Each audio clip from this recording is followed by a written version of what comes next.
Eccoci di nuovo live on 4G con il professor Michael Spence, economista e premio Nobel. Professor Spence, thanks for meeting with us. You said that the central banks are doing more and more, and they're doing all what they can in order to encourage our economies. What else could they do? No, I think they've reached the limits. I mean, you know, the central bankers are really smart, and they've been absolutely clear that central banks don't have all the instruments that you would use ideally to bring our economies back to a sustainable pattern of reasonable growth and employment.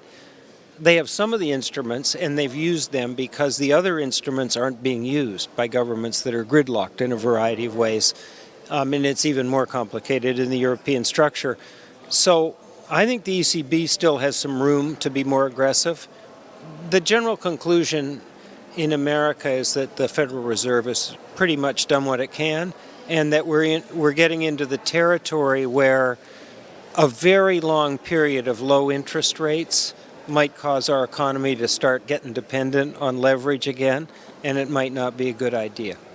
In the course of the panel, you also said that that the European Central Bank should weaken the euro.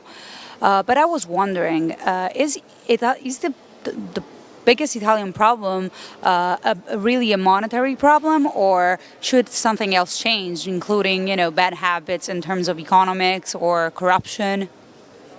Well, it's kind of both, right? I mean, you know, one of the things we didn't say in the panel is that Europe, because of the way it's put together, is more conservative, or has been, in monetary policy, whereas everybody else has been pretty aggressive. If you look at it, what that means is that capital keeps flowing into Europe because it's sort of a safe place with kind of, quote, decent low interest rates. And that happened especially after the OMT, you know, I'll do anything, eliminating the sovereign debt, sort of multiple equilibrium instability. I guess it was 2 or 3 years ago now. So the problem became worse. So one of the things you learn in economics is there's kind of the world that you'd like to live in and the world you actually do. And the world we actually do is an aggressive Fed. Japan is now extremely aggressive monetary policy and managed exchange rates in the developing countries. And you can't just sit there and sort of take a beating without doing anything. I think that's what's going on. Back to Italy, Professor Spence, you also teach at Economic University Bocconi in Milan. What do you think of the Italian job market? Well, I think in most of our countries, I mean, this isn't quite right, people who are highly educated, you know, who go to the elite medical schools, the elite engineering schools, the elite business and law schools, actually have a pretty big set of opportunities. Some of them are here and some of them are outside. But on the whole, if you ask them, are you happy with the way the world's going? You know, they might fuss a bit, but it's not going badly for them. It's further down the income and education spectrum that the opportunities have become more restricted and the income distribution problem shows up in some countries and so on. Do you agree with Telecom's president, what Telecom's president, Mr. Recchi, said, that we have a political system that it's built on, you know, the impossibility of making decisions? Well, actually, I didn't I mean, he's made interesting statements, including the one that the only way to change sometimes is radical change, where you do everything at once. But his analysis of Italy relative to other countries wasn't exactly the same as mine. So most Americans would say our political system is pretty badly gridlocked. You know, that we go through cycles and we have pragmatic periods and then we have periods where we're ideological and shout at each other and don't do anything. And this looks a little bit more like that second one right now.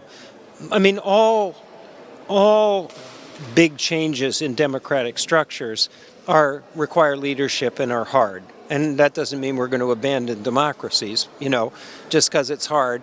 And we live in a world where the change is so big that the challenge to being reasonably fleet of foot in making changes, big changes, has a higher premium than it used to. And so I would say, if I had to summarize where we are, we're all struggling with this kind of thing in one way or another throughout the democratic advanced country group. Do you think Italian enterprises or big groups such as Telecom are currently equipped to compete on a global level? Well, they're certainly equipped to attract top flight people, but I suspect that they are subject to regulatory constraints that hold them down a little bit. You know, these are big companies, so they can operate multinationally, and there's huge opportunities out there. You know, so if you look at the Telecom as a history here, Vodafone is a hugely you know, successful global sort of mobile phone and related business run by an extremely talented Italian entrepreneur, etc. So yeah, I think they've probably got a pretty big opportunity set. One last question. You said that organs like the ECB and other European organs or central banks have done enough for the Italian economy as well as other European economy. Do you think now it's up to us to, you know, get it from there? I would say the ECB has done enough, modulo perhaps one more step. They could become more aggressive in what came to be called quantitative easing. That's buying assets. So one version of that would be they go out and buy long-dated, meaning longer maturity sovereign debt. That would drive the interest rates down on that sovereign debt and drive the prices up.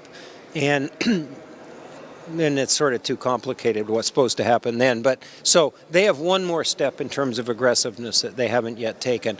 But the lion's share, I think, of the work is on the economic side is a bunch of reconvergences and structural reforms and starting to make the economies more competitive in the South.